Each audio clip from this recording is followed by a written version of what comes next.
Eu não me curvo, eu afogo! Onda do cataclismo divino!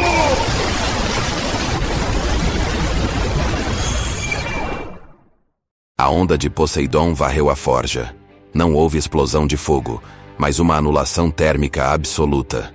Onde havia magma rugindo, agora restava apenas pedra negra, fria e morta. O vapor congelou no ar. Pela primeira vez em eras, o coração de Mercúrio parou de bater. O planeta silenciou diante da autoridade dos oceanos. Poseidon caminhou calmamente sobre o chão vitrificado. À sua frente, Apolo estava de joelhos, a respiração irregular. A manopla de metal divino trincada e fumegante. Mais atrás, Abel jazia desmaiado, uma marionete com os fios cortados. Acabou, Decretou Poseidon, a ponta do tridente roçando a garganta do deus do sol. Sua luz é patética diante do meu abismo.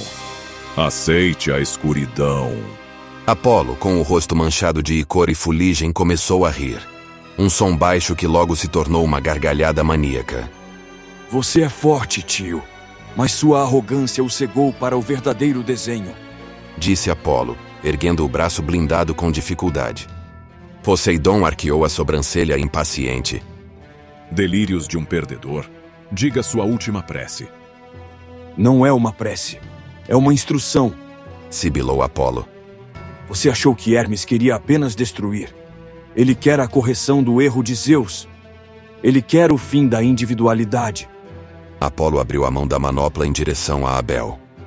O grande plano é a unificação. Todos os deuses em um único corpo perfeito. E a coleta começa pelos sóis. A manopla brilhou, não com luz, mas com uma fome gravitacional. O corpo inerte de Abel foi sugado violentamente. A síntese começou. Não. Abel despertou no último segundo, gritando enquanto sua essência era drenada.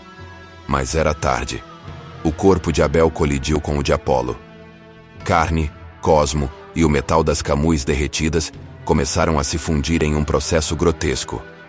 A pele de Apolo rasgou-se, borbulhando como cera, absorvendo o irmão.